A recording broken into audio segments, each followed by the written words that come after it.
This story comes from the depths of Reddit to chill your bones. Names and places have been changed to protect the people involved.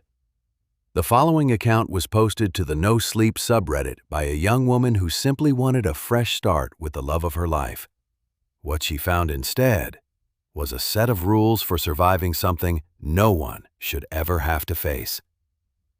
This is The Previous Tenant Left a Survival Guide. I moved in with my boyfriend yesterday.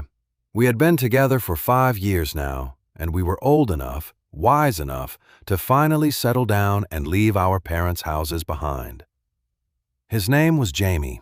He was 24, I was 22, and he was the love of my life. I couldn't have been happier to be living with him.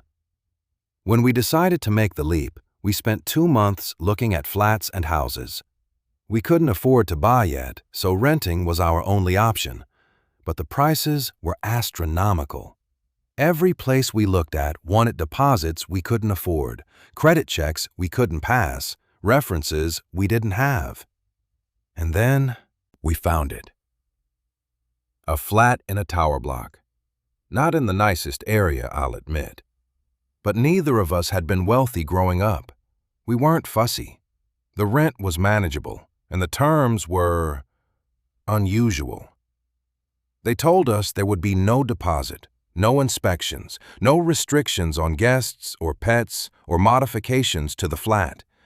Just pay your rent on time, and you can do as you please. We thought we'd gotten incredibly lucky. Moving day was chaos, the way moving days always are. Boxes everywhere, furniture that wouldn't fit through doorways, arguments about where to put the sofa. The lift in the building was ancient and unreliable, and some of our larger items had to be carried up the stairs by the removal men. By evening, we were exhausted but happy. Our little flat, number 42 on the 7th floor, was starting to feel like home. Jamie ordered takeaway. We sat on the floor because we still hadn't assembled the table, and we talked about the future. That was the last truly peaceful evening we would have. The next morning, Jamie left early for work. He'd managed to get a transfer to an office closer to our new place. I was still settling in, still a trainee teacher with the summer off, so I had the day to myself. I was making coffee in our tiny kitchen when I noticed it. A plain white envelope tucked behind the microwave, propped against the wall as if someone had placed it there deliberately. It was addressed to no one. Just a single word written on the front in careful handwriting. Hello. I opened it. Inside was a letter, handwritten on both sides of thick cream paper. The ink was faded in places, as though the writer had paused many times while composing it. The handwriting was elegant but shaky. The script of someone elderly, someone who had taken great care with every word. It began, Dear new tenant, my name is Mrs. Prudence Hemmings. I lived in flat 42 for 35 years. I am writing this letter because, if you are reading it, you have just moved in, and there are things you need to know. Things no one else in this building will tell you directly. I know this will sound mad. I know you will want to throw this letter away and dismiss me as a crazy old woman. I was once like you. I did not believe either. But I am asking you, please, read this. Follow what it says. Your life, quite literally, depends on it. I almost threw it away. Almost. But something about the weight of the paper, the seriousness of the handwriting, the way the word literally had been underlined 3 times. I kept reading. The letter laid out a set of rules. I'll share them with you exactly as Prudence wrote them, because every single one of them turned out to be true. Rule number 1. About the landlord. The landlord will never contact you. This is normal. You will never need to contact him either. The letting agent handles everything. But understand this, your rent must be paid on the first of every month, without fail. Not the second, not the third, the first. There was one occasion many years ago when a tenant was late. I will not tell you what happened. Just do not be late. Rule number 2. About the lift. This is the most important rule. I cannot stress this enough. Do not use the communal lift between 1:11 and 3:33 in the morning. Just don't do it. This step is vital if you are to have a happy life here. I know the stairs are long, especially to the 7th floor. I know it will be tempting, but it really is life or death. Between those hours, something lives in that lift. Something that was here before the building and will be here long after it falls. We have an agreement with them, a truce. Do not break it. Rule number 3. About Mr. Prentice in flat 48. You will hear sounds coming from his flat. Strange sounds, animal sounds, barking, growling, sometimes screaming. Mr. Prentice is, by all accounts, a lovely man. You may greet him in the corridor or on the stairs. He never takes the lift for obvious reasons. But if you hear the sounds coming from his flat, do not go to investigate. Do not knock on his door. Do not try to help. Whatever is happening in there is not your concern, and getting involved will only bring trouble to your own door. Rule number 4. About the window cleaner. A man will come to your balcony door. He will look like a window cleaner, or perhaps a door-to-door salesman. He will seem friendly, polite. He may even know your name. Do not acknowledge him. Do not speak to him. Do not open the door. Do not give him anything. Not money, not a cup of tea, not a moment of your time. He will try several times. He will seem persistent. But if you ignore him completely, he will eventually leave. He is not what he appears to be. Rule number 5. About food. Clean up all food residue immediately. Wash your dishes, take out your rubbish, seal everything tightly. If you have pets, supervise them while they eat and remove their food the moment they finish. There are things in this building that come out during the day, things that are drawn to the smell of food. If you leave scraps or crumbs, they will find them, and once they know there is food in your flat, they will keep coming back. There is one exception. Between 1:11 and 3:33 in the morning, you may leave anything you like out. Food, pet food, anything. During those hours, they are occupied elsewhere. Rule number 6. About the neighbors in flats 65 through 72. These flats were destroyed in a fire in the 1980s. Everyone inside them perished. The flats have never been rebuilt. They sit empty, burned out at the end of the East Corridor. You will hear knocking at your door. People will come. They will look perfectly normal. They will say they live in one of those flats. They will ask to borrow sugar or milk or a phone charger. They may introduce themselves with names. They will seem friendly and ordinary. They are not. Shut the door immediately. Lock it. Do not let them in under any circumstances. If they see inside your flat, they will want what you have, and they will not stop until they get it. Rule number 7. Keep a weapon in every room. A kitchen knife in the bathroom, a baseball bat behind the bedroom door, a heavy torch in the living room. Sometimes, no matter how carefully you follow the rules, something slips through. You need to be ready. Rule number 8. About the Residence Committee. There is a Residence Committee run by a woman named Terry in flat 26. She is lovely. Her children are unusual, but harmless. The committee does good work. You should attend when you can, but I must warn you, Terry will ask you to babysit her 2 children, Eddie and Ellie. She is exhausted and desperate for help, and you will want to say yes.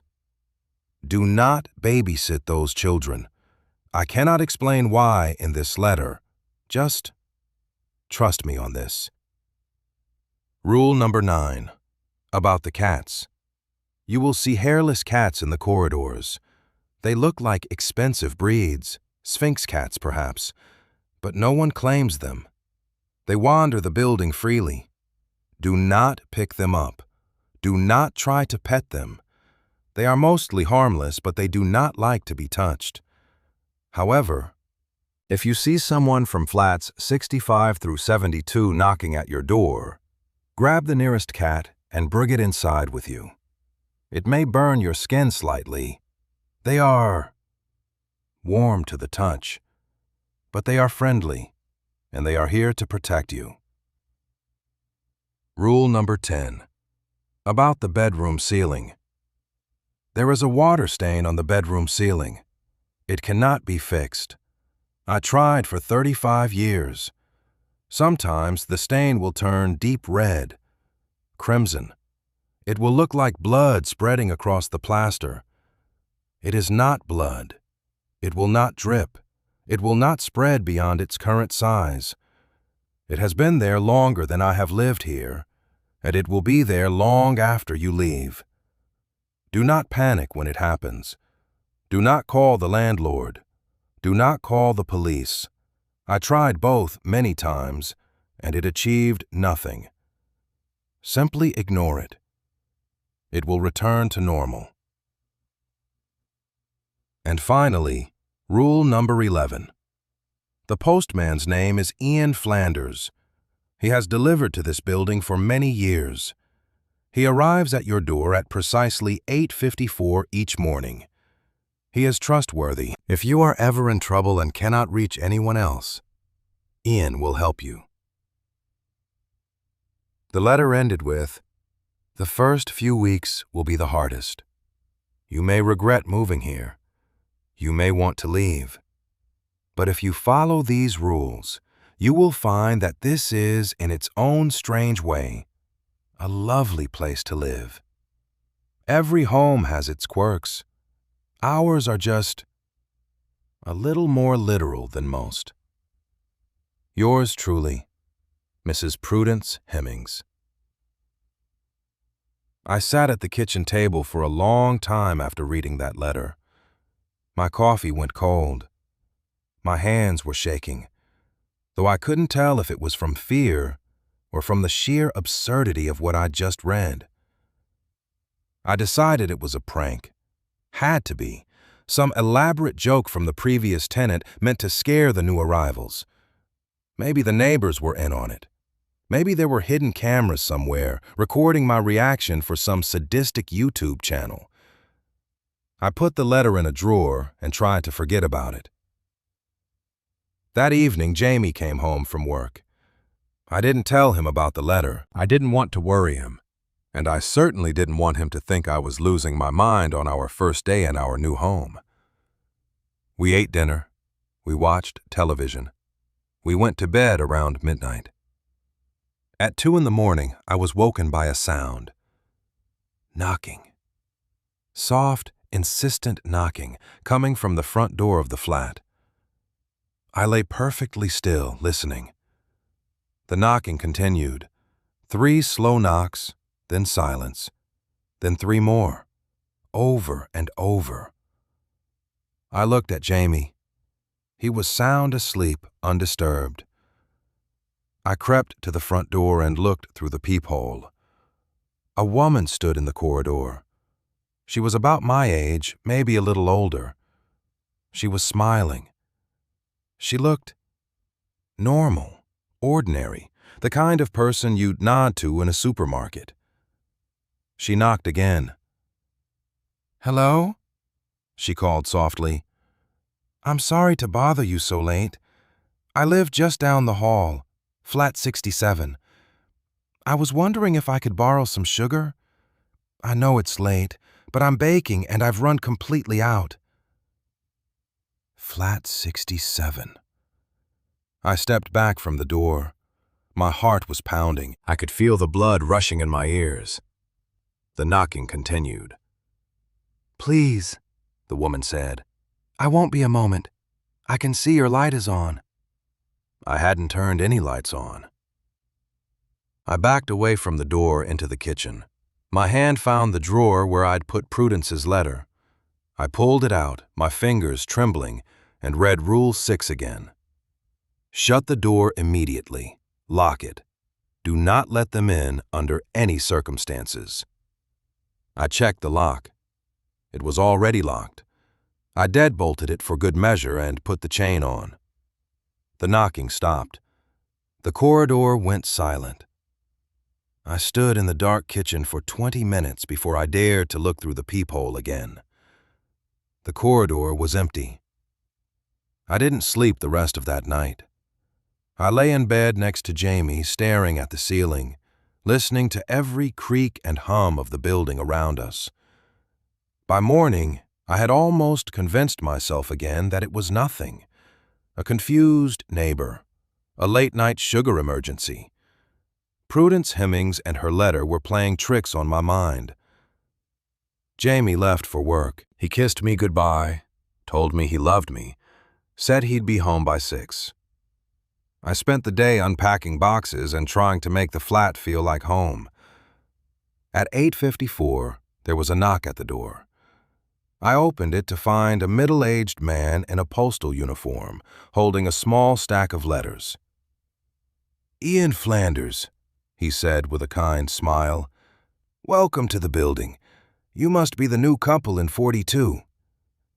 He handed me the letters. Our names were already on them. Correctly spelled, no forwarding address needed.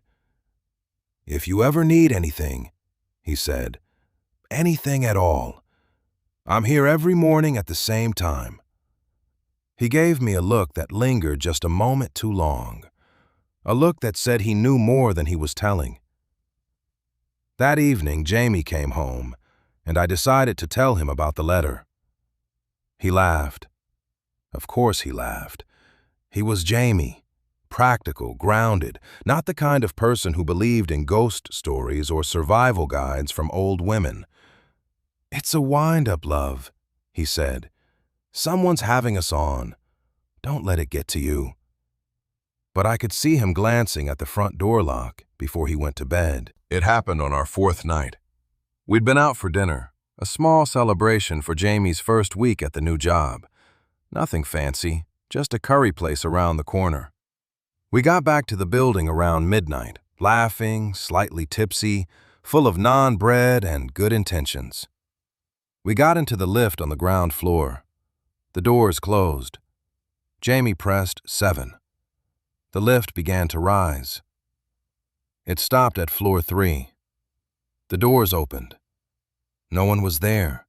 Just a dimly lit corridor, flickering overhead light, the distant sound of something scraping. Jamie pressed the close button.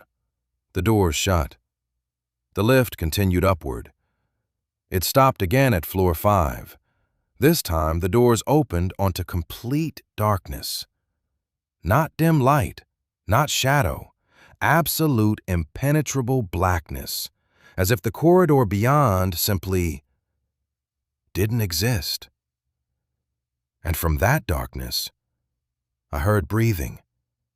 Heavy, wet, close. Jamie grabbed my hand. His grip was tight enough to hurt. The doors closed. The lift lurched upward. We reached floor 7. We practically fell out of the lift, scrambling for our door. Jamie's hands were shaking so badly he could barely get the key in the lock. We got inside, locked the door, deadbolted it, chained it. "Okay," Jamie said, his voice barely steady.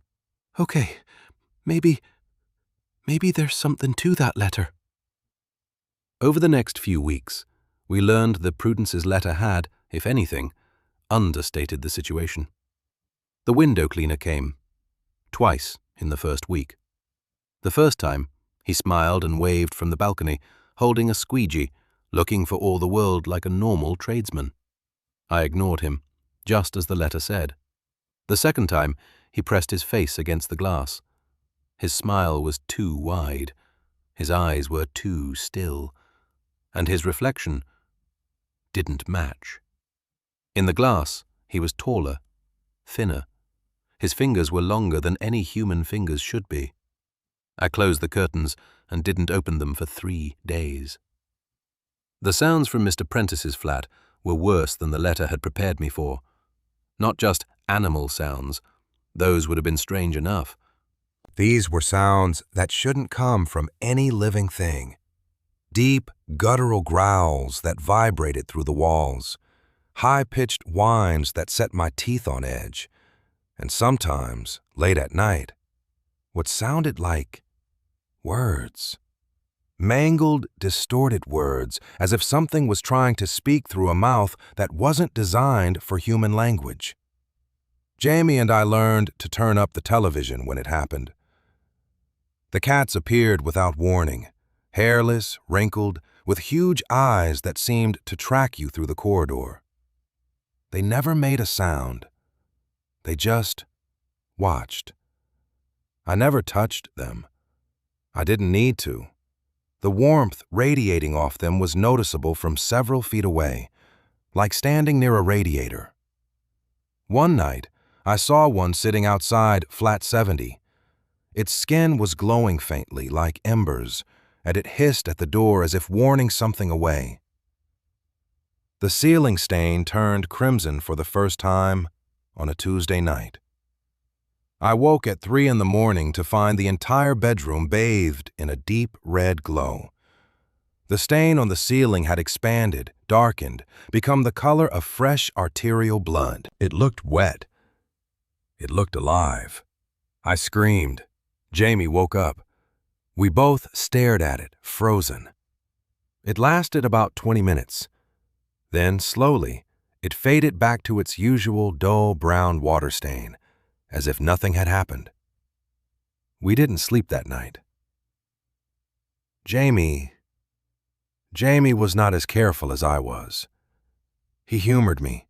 He went along with the rules because he loved me and because the first few weeks had been strange enough to convince even a skeptic like him. But deep down, I don't think he ever truly believed. On our 21st night, Jamie couldn't sleep. He had a deadline for work, a report that was due in the morning, and the stress kept him tossing and turning. At around 1:30, he got up for a glass of water. I was half asleep. I heard him padding to the kitchen. I heard the tap running. And then I heard the front door open. I sat up. "Jamie?" No answer. I ran to the door. The chain was off. The deadbolt was unlocked. The corridor was empty. And from the shaft of the communal lift, I could hear the mechanical groan of the doors opening. "Jamie!" I ran to the stairwell and looked down. 7 flights of concrete steps spiraling into darkness. At the bottom, I could see the glow of the lift's interior light. I took the stairs 3 at a time. I was screaming his name the whole way down. My bare feet slapped against the cold concrete, and I could hear other sounds. Sounds from inside the lift. Wet, clicking sounds. The sound of something breathing that was not my boyfriend. I reached the ground floor. The lift doors were open. The light inside was flickering. Jamie was standing inside. His back was to me. He was completely still. "Jamie, get out of there! It's past 1! You have to—" He turned around. His face was wrong. Not injured, not changed, just absent. Like the person behind his eyes had stepped out for a moment and something else was looking through. He smiled at me, but it wasn't his smile. Then the lift doors began to close. I lunged forward and grabbed his arm. I pulled with everything I had. Something inside the lift pulled back, not with hands, but with a force, a gravity, like the air itself was thickening and trying to swallow him whole. I screamed. I pulled. I dug my nails into his wrist, and then, with a sound like a cork popping from a bottle, Jamie came stumbling out of the lift, and we both fell to the ground in a heap. The lift doors closed. We could hear it rising, up, up, up, without anyone pressing a button. Jamie was shaking uncontrollably. He couldn't speak for nearly an hour. When he finally found his words, all he said was, "I just wanted some water." He never broke the rules again. We moved the kettle into the bedroom. We put a bucket of water by the bed for brushing our teeth at night. We never, ever went near the lift after midnight again. A few weeks later, I wrote a letter to Prudence Hemmings. I had no forwarding address, so I left it in the kitchen drawer where I'd found hers, with a note on the envelope that read, "For the next tenant." In it, I copied Prudence's rules, every single one. And I added my own. Rule number 12. Trust the cats. Trust the postman. Trust the rules. And whatever you do, don't trust the lift after dark. I also added something Prudence hadn't mentioned, something we discovered in our 3rd month. The building changes. The corridors shift. Rooms appear on floors where they shouldn't be. Sometimes, at night, the stairwell goes down further than it should. Not 7 floors, but 8, 9, 10. Descending into darkness that smells of damp earth and old smoke. Jamie and I learned not to count the floors. We learned not to look too closely at the walls. We learned that if you hear music coming from an apartment you've never noticed before, you keep walking. We learned because we had to, because this building chose us, the same way it chose every tenant before us. Too good to be true. No deposit, no inspections. There's always a price. Jamie and I are still in flat 42. We've been here just over a year now. We follow the rules. We don't go out after midnight. We keep weapons in every room, and cats in the corridor, and a kettle by the bed. And honestly, most days it's fine. The neighbors are friendly. The living ones, at least. Terry's kids are odd, but sweet. Ian, the postman, always has a smile and a kind word. Even Mr. Prentice, with all his strange noises, once helped us carry groceries up 6 flights when the lift was unavailable. But sometimes, late at night, I hear the lift doors open on our floor, and I lie perfectly still, holding my breath, waiting to hear if anyone steps out. Sometimes, I think I hear footsteps stopping right outside our door. If you ever find yourself moving into a new flat and the deal seems too good to be true, check the kitchen drawers. Someone might have left you a letter. And whatever it says, follow the rules. Thank you for listening to this deep dive. If this story kept you up at night, make sure to subscribe and hit that bell so you never miss another descent into the darkness. Until next time, sleep well, if you can.